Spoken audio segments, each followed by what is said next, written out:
Alright guys, big crowd. Hi Kent's family. We're here today to give Kent a little recognition.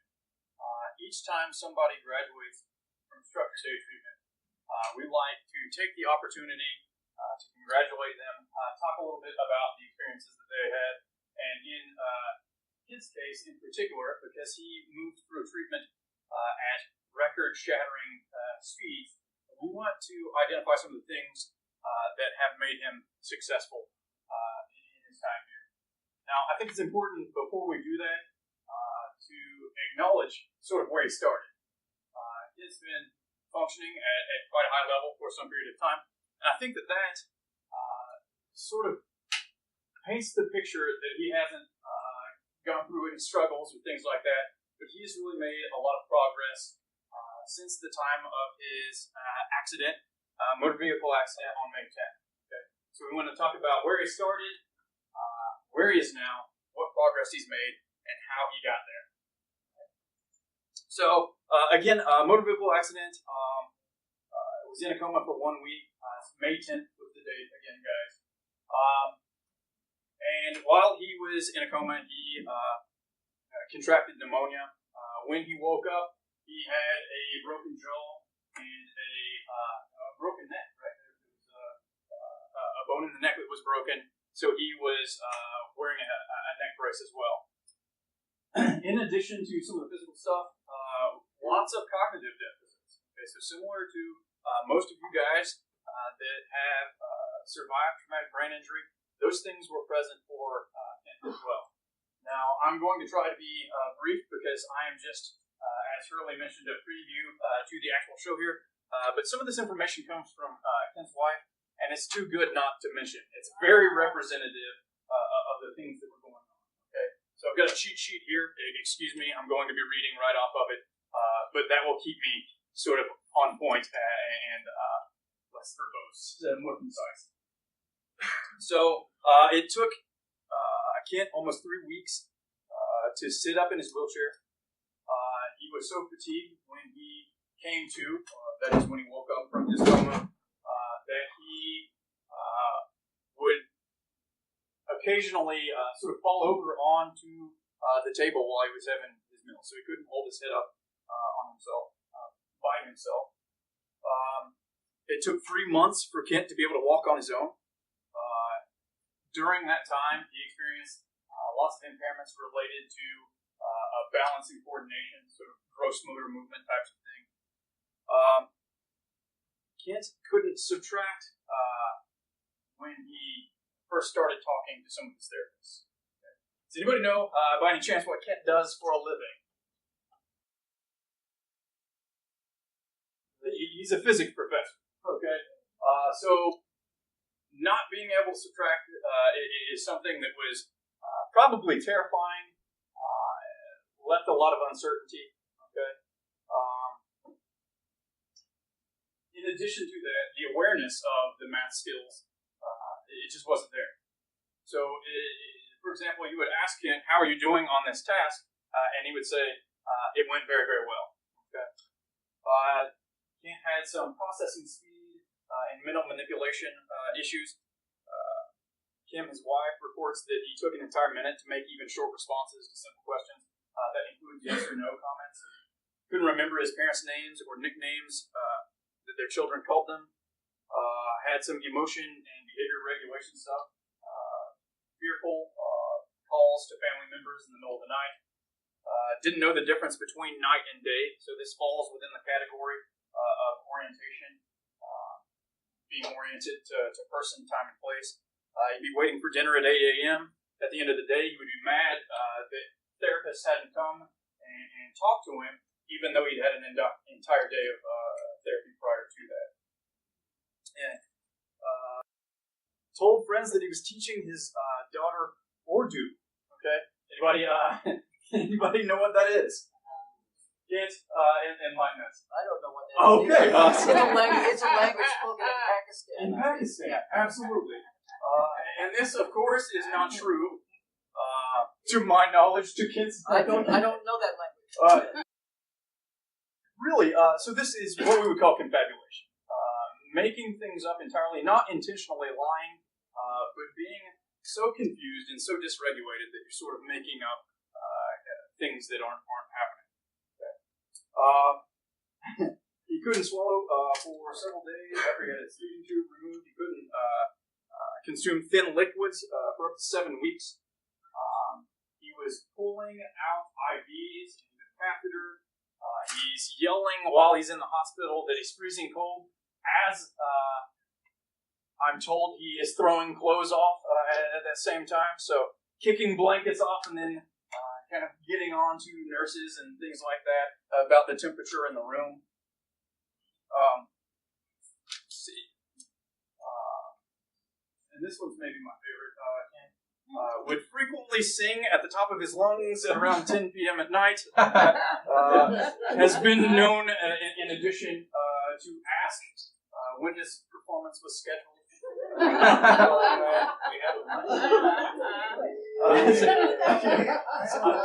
And the purpose, guys, isn't to pick at Kent here, but it is to demonstrate that his cognitive functioning was severely impacted. Okay? And in talking to him over the last couple days, or the last several weeks, you probably wouldn't know that. Okay? So from getting from point A to where he is now, we need to investigate the things that went into that and bottle it up and distribute it widely across this room. There are a couple other stories that I have to share, and I'm sorry, so bear with me for another few moments. Kent woke up one day and saw his brother, and he said, "That looks like my brother, but he's really a Russian spy." Okay, so fundamentally, the perception of reality is altered. We've got some delusional thinking there. That's called Packers syndrome, if you guys were wondering. So there's a name for that as well. Not unheard of after traumatic brain injury. Kent couldn't remember his birthday or his anniversary. One day, he correctly identified his brother's birthday, and Kim was very excited. She said, "You remembered your brother's birthday?" This brother is in his early 40s. He's 45. He says, "Of course I remembered his birthday. He's been my brother for 15 years. Math skills, not entirely. Kent was nice enough to prepare a little something. I'd asked him a few months ago when we'd identified this date. He would just share a few words and talk about his experiences here and what he thought made him successful. Because this is one of the quickest recoveries I have ever even heard of. And I think it's important to look at those factors.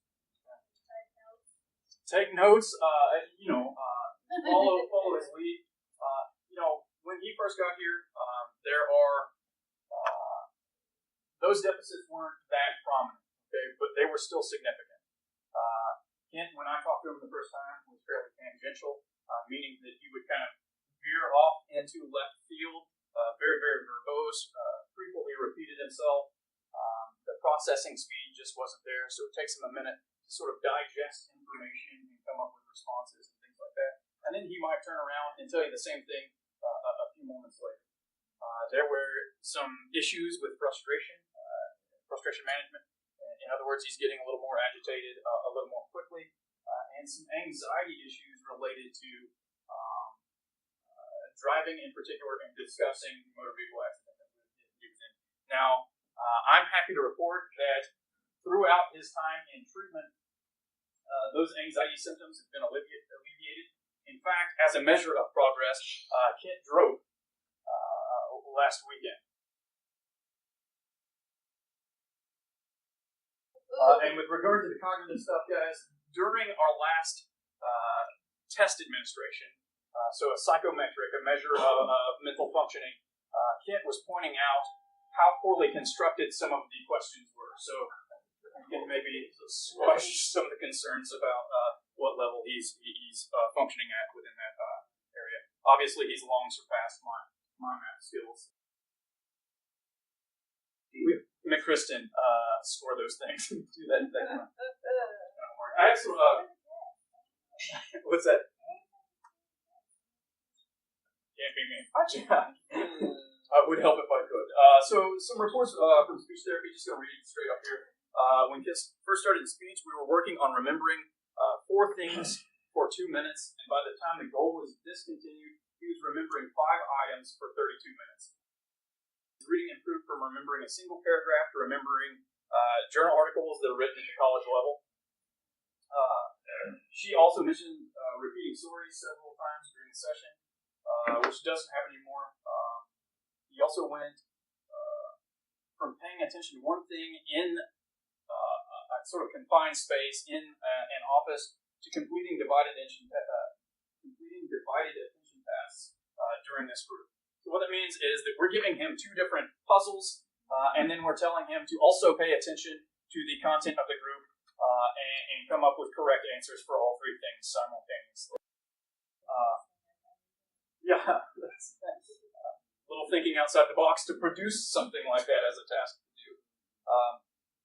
He was not able to, didn't have a great deal of mental flexibility, meaning he was fairly rigid. He thought that things needed to be a particular way. If he approached a problem and didn't find a solution with the first approach that he used, he was just kind of stuck. He couldn't come up with multiple solutions. He couldn't think outside the box.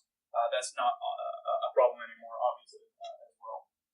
Occupational therapy reports originally was only interested in cognitive tasks, but always agreeable to trying more challenging activities. As cognitive status improved, he became more interested in other areas, including home management, cooking, shopping, financial management. All these things are an important part of having sort of a well-rounded recovery experience. He was able to understand his personal goals and collaborated with the therapist on setting these goals. His wife has also been helpful in identifying areas of concern and communicated well with staff by providing information and working with them at the residence. It was open to an array of therapy advice and suggestions concerning his abilities and his deficits, and demonstrated good effort throughout the therapeutic process. And then finally, from PT, I spoke with Tammy a little bit earlier today. Started, obviously, when Kent got here, he was in a neck brace. He was using assistive devices for ambulation, so he had a walker. Those things went away. Kent began lifting a pound or 2 above his head. He's now up to 10 pounds pretty easily, doing exercises with that weight. Tammy says that his ability to turn his head, so the mobility, is almost entirely back. And he went to UK's campus, I believe not too long ago, or and walked for over an hour. Something that just would not and could not have happened earlier on. All right, so I think that I have satisfied the requirements set forth by Kent for him to share his thoughts on this with us. Give us some hints and advice on how to be successful in this kind of program. Thanks a lot, Kent.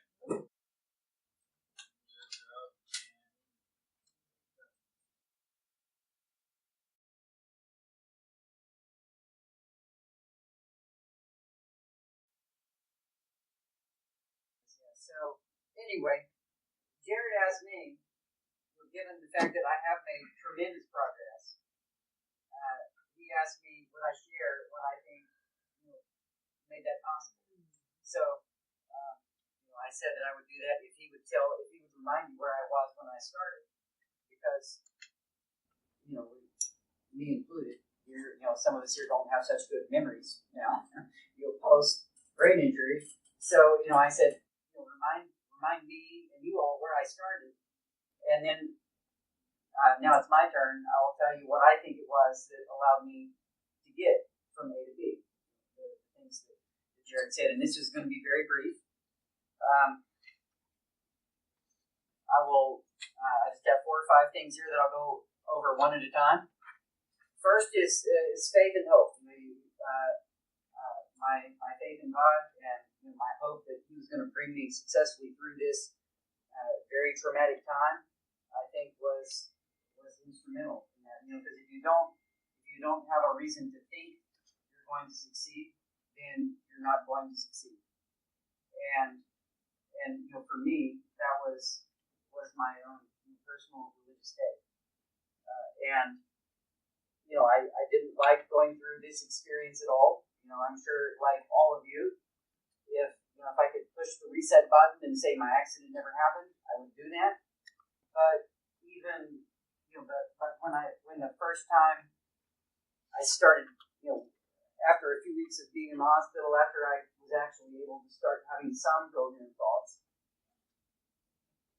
then I did realize, okay, I'm in a bad situation here, but my faith leads me to believe that although God didn't cause my accident, He's going to bring me through it, and He's going to use it for good.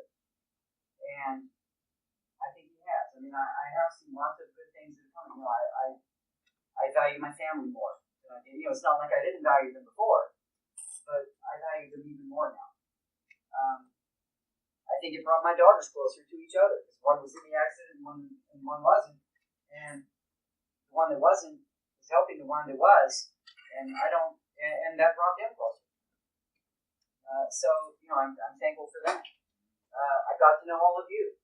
I'm not glad that I had to come here, but I am glad that I got to know all of you, both staff and clients. Yeah, right. That's right. So I do see the positives that have come out of it. Even though I would push that reset button if I had it, I have seen the positives that have come out of it, and I think that faith and hope that there was going to be a good outcome was one of the key reasons that I was successful. Second is my support network. There's evidence of that there in the back. My family, my parents, and my pastor and his wife are all here. So I have had tremendous support, and actually all of you in this room I would include in that support network too. Both the clients and the staff have been a part of that support network, and so my family has been great. My wife she's been Wonder Woman for 3 months, and taking care of me, the daughter who's in the accident, while also parenting my other daughter, essentially by herself. She's been wonderful. My church was wonderful. The Moorhead community was wonderful. Every time I go back to Moorhead now, anytime I see anybody on the street or at the store, even if somebody that I don't know very well, they say, "I've been praying for you," and I say, "I can tell," because my recovery is going better than I ever thought it would. So, thank you to all those people. And to those of you here, to my other clients, who say, I don't have that kind of support network. Does that mean I can't, I can't make it?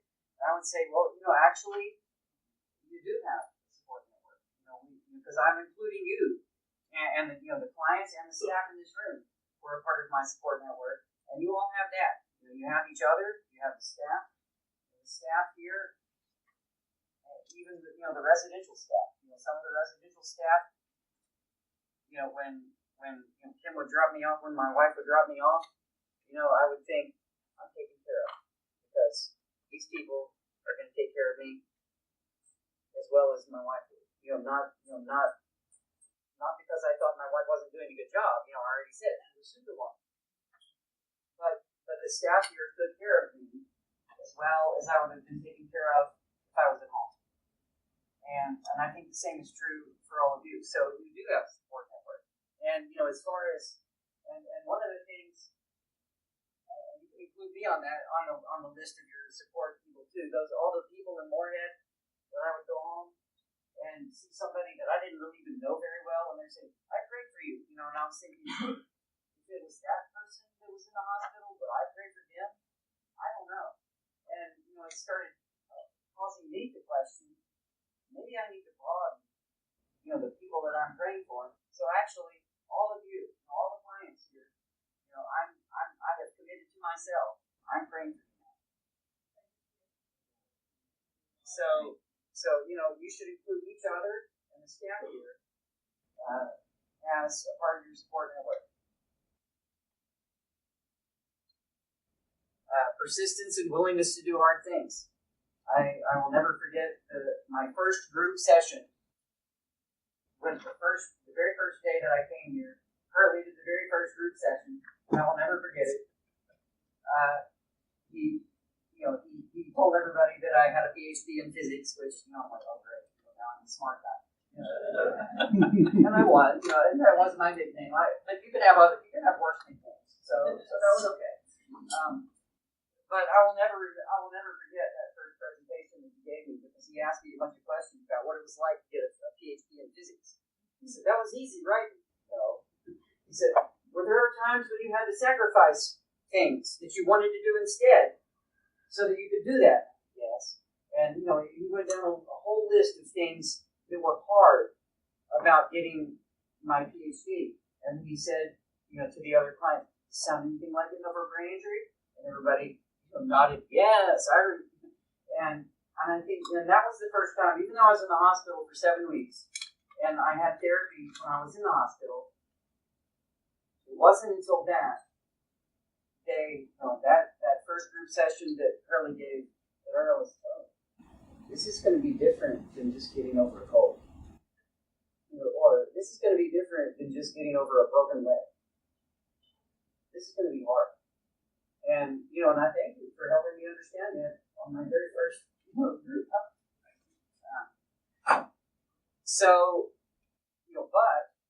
So that day I realized, okay, this is going to be hard. I'm going to have to be willing to do hard things in order to do that. And I was. My therapist would sometimes ask me to do things when I think, I don't really want to do that. But I will do it because I want to get better. And, I think that attitude is one of the things that helped me move the way I did.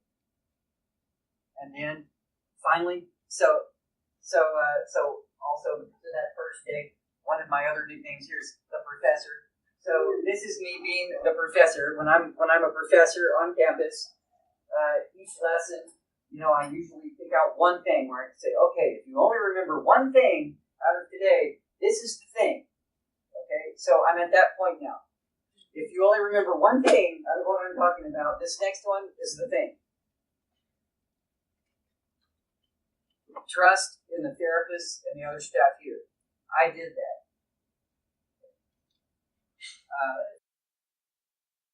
I did that. I came understanding, okay, these are the experts, the staff here, they're the experts in recovering from a brain injury. I know nothing about recovering from a brain injury. I'd never even heard of a TBI, traumatic brain injury, for the people who were like me before I came. I had never even heard of a TBI before I was told I had one. And so I thought, okay, the staff here, they're the experts in overcoming a TBI. So if they're telling me to do something, I should probably do it. And I think it's this one, that I see, some people maybe not doing quite to the extent that I would recommend. Because I know all of you are motivated. All of you have a support network. I think it may be, if there's one that I like I said, if there's one thing on this list or out of my presentation that I want you to remember, it's trust the staff here. They know what they're doing. They have your best interest in mind. None of them are here for the money. Yeah. None of them are here for the money. They're here because they care. So, I would say the next time a therapist suggests that you do something and you think, I don't want to do that, that's stupid. Then, tell yourself, well, who really knows more about brain injury recovery? The staff or me? And maybe the staff. And then try, and listen to them and do it. Because that's what I did, and that worked for me. So, that's the end. This is the bottom line. I will still be around. I know that, I'm officially leaving everyday therapy today. But I'll still be coming once a week as an outpatient. And occasionally even leading groups. Maybe I'll stick with my current science group if James puts me on the schedule. I will. Okay. And you are. Okay, so yeah, I'll still see you around some for the next. Yes, for 2 or 3 months, I'll still be coming once a week, and then even in January when I go back to teaching at Morehead State, I won't come once a week anymore, but I'll still come. Even when I'm not a client anymore, I will still come every once in a while to say hi and lead the occasional group and give probably somebody to call smart guy and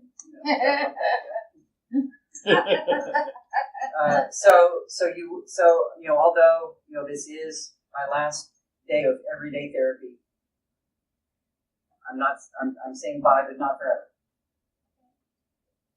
That's it. So, did you have a question? Would you mind answering a few questions now? For the purposes of the video, we might have to do some editing there, but I think it would be nice if there was a little bit of interaction. If some of the other participants, if they had some questions about your thoughts on certain things, if you'd be willing to answer that just briefly, or other staff members even. Yeah.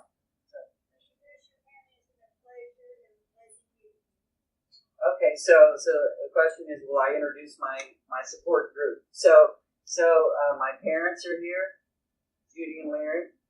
There, yeah. Okay.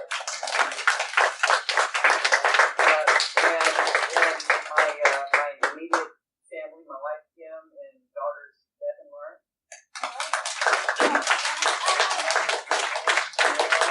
And then my pastor Stephen Duke.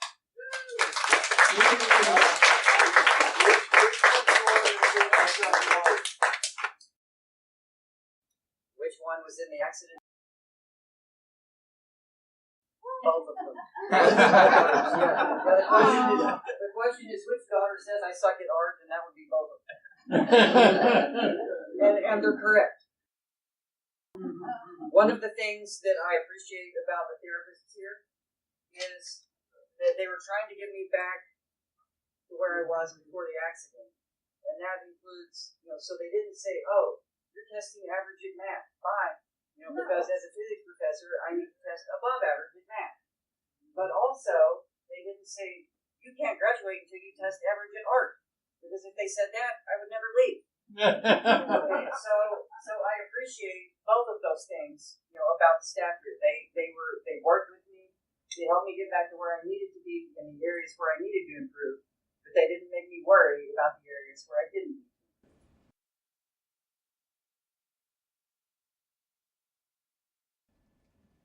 This has been one of the hardest things that I've ever done in my life. No question. Well, it didn't last as long as I would say for the short term, it was harder. But school was harder. Let's see. I think I told somebody today. When I finished school, I was in the 23rd grade or something like that. So that was a little longer. Nobody's too. I have people who are retired from their jobs, in their 60s and 70s who are in my class. So nobody is ever too old to be a student.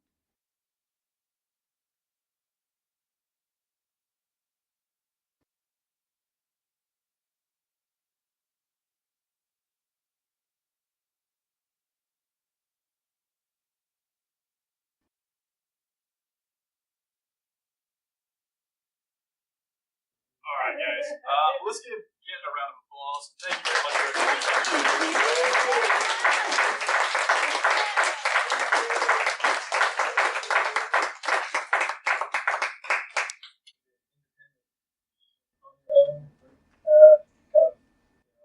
little birds leave the nest. Yes. We kind of have a tradition where we make a plaque for you to commemorate the occasion. So this is presented to Kenny Price for your exceptional commitment to getting better. Your recovery makes you a textbook example.